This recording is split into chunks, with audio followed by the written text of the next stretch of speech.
നമുക്കിന്നൊരു long video ആയാലോ? നമ്മുടെ വീടിൻ്റെ അടുത്തൊരു വീട് പാലുകാച്ചാണ്. അപ്പോൾ നമുക്ക് അവർക്ക് കൊടുക്കാനായിട്ടൊരു കൃഷ്ണരെ മേടിക്കാം. കൃഷ്ണരെ മേടിക്കാനായിട്ട് നമ്മളിന്ന് പോകുന്നത് മാന്നാർ ഏരിയയിലായിട്ടാണ്. ഈ കാണുന്നതാണ് ശ്രീ കുരുട്ടിശ്ശേരിയിൽ അമ്മ ക്ഷേത്രം. അതിൻ്റെ അടുത്തുള്ള കടയിൽ കയറി പല വലിപ്പത്തിലുള്ള ഓട്ടുരുളികൾ നമ്മളവിടെ കണ്ടു.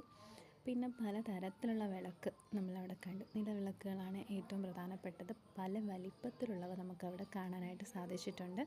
പള്ളിയിലൊക്കെ യൂസ് ചെയ്യുന്ന വിളക്കും അമ്പലത്തിൽ കൊടുക്കുന്ന വിളക്ക്, പല തട്ടുകളായിട്ടുള്ളതും പല വലിപ്പത്തിലുള്ളതും നമുക്കവിടെ കാണാൻ പറ്റും.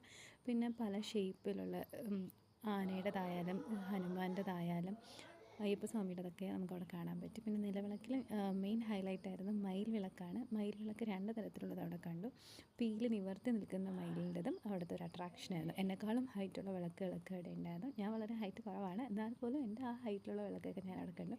പിന്നെ എന്നെ അട്രാക്റ്റ് ചെയ്തത് ചെറിയ ചെറിയ കുഞ്ഞു വിളക്കുകൾ അവിടെ ഉണ്ട്. അത് കൂടാണ്ട് അവിടെ അമ്പലത്തിലൊക്കെ നേദ്യത്തിന് ഉപയോഗിക്കുന്ന ചെറിയ ഉരുളി നമുക്കവിടെ കാണാൻ സാധിക്കും. അതൊരു ഹൈലൈറ്റാണ്. പിന്നെ വെള്ളമൊക്കെ കുടിക്കാനായിട്ട് ചെറിയ ബ്രാസിലുള്ള കപ്പ്.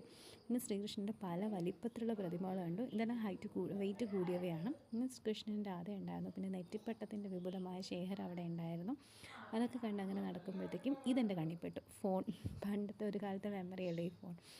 ആ ഒരു ഫോൺ കണ്ടു. പിന്നെ അതിനെയും കൂടുതൽ ഉൾപ്പെടുത്തി. പിന്നെ അഷ്ടലക്ഷ്മി വിളക്ക് അത് കണ്ടു. ആമാടപ്പെട്ടി, പിന്നെ ചെറിയ ചെറിയ ആനയുടെ രൂപങ്ങൾ, താക്കോലൊക്കെ ഇടാനുള്ള ആ ഒരു ഇത്. പിന്നെ വെറ്റിലച്ചെല്ലം അത് കണ്ടു. പിന്നെ അരയണം, സിൽവറിൻ്റെ കളക്ഷൻസും അവിടെ ഒത്തിരി ഉണ്ട്. പിന്നെ പിന്നെ കണ്ടത് കിച്ചണിലേക്കൊക്കെയുള്ള ദോശത്തവ, അപ്പച്ചട്ടി, അങ്ങനെയുള്ള സാധനങ്ങൾ. പിന്നെ പിണ്ടി തന്നെ പല വലിപ്പത്തിലുള്ളത് അവിടെ ഉണ്ടായിരുന്നു. ഇതൊക്കെ നല്ല രസമുണ്ട് കാണാൻ, നല്ല ഭംഗിയായിരുന്നു, നല്ല പോളിഷ് ചെയ്ത നല്ല രസമുള്ളതാണ്. പിന്നെ അവിടെ കണ്ട മെയിനായിട്ടുള്ളതെന്ന് പറയുന്നത് വിളക്കിൻ്റെ ഒരു ശേഖരം തന്നെയാണ് അവിടെ കൂടുതൽ. അത് പല മോഡൽ, എനിക്ക് ഏത് മോഡലാണെന്നൊന്നും പറഞ്ഞാൽ അറിയത്തില്ല. പിന്നെ നെറ്റിപ്പട്ടം ഉണ്ടായിരുന്നു, നിറവറ ഉണ്ടായിരുന്നു.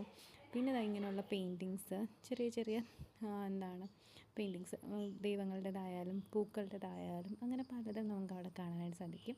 ഈ പെയിൻറ്റിങ് നേരിട്ട് കാണുമ്പോൾ കുറേ കൂടെ ഭംഗിയാണ്. ഇതൊരടുത്ത ഷോപ്പിൽ കയറിയിട്ടുള്ളതാണ്. അവിടെയും ഇതുപോലെ വിളക്കിൻ്റെ ശേഖരം ഇഷ്ടംപോലെ ഉണ്ടെങ്കിലും എന്നെ അട്രാക്റ്റ് ചെയ്ത വേറൊരു സാധനം ഈ വീഡിയോയിൽ ഇൻക്ലൂഡ് ചെയ്തിട്ടുണ്ട്. അത് നിങ്ങൾക്ക് ഏതാണെന്ന് കണ്ടെത്താൻ പറ്റുമോ നമുക്ക് നോക്കാം. എന്നെ അട്രാക്റ്റ് ചെയ്തതെന്ന് പറയുമ്പോഴത്തേക്കും ഞാനത് വേറെ കടകളിലൊന്നും കണ്ടിട്ടില്ല. ഈ കടകളിലായിരുന്നു അതൊരു ഹൈലൈറ്റായിട്ട് ഞാൻ കണ്ടത്. വേറെ ഒന്നുമില്ല ഗൈസ്, ഒരു കുഞ്ഞ് കൃഷ്ണൻ, ഇങ്ങനെ ഊഞ്ഞാൽ പോലെ നമുക്ക് ആട്ടാൻ പറ്റുന്ന കൃഷ്ണനെ നമുക്ക് അവിടെ കാണാൻ സാധിക്കും. അതാണ് ഇതിൽ എനിക്ക് ഏറ്റവും ഹൈലൈറ്റായിട്ട് തോന്നിയത്. ഇതാണ് ഞാൻ ഈ പറഞ്ഞത് കൃഷ്ണൻ മാത്രമല്ല ഗണപതിയൊക്കെ അവിടെ ഉണ്ട്. പിന്നെ ഈ കടയിൽ നിന്നാണ് ഞങ്ങൾ കൃഷ്ണനെ മേടിച്ചത്. കൃഷ്ണനെ ഇതിൻ്റെ ലാസ്റ്റ് ഇൻക്ലൂഡ് ചെയ്തിട്ടുണ്ട്.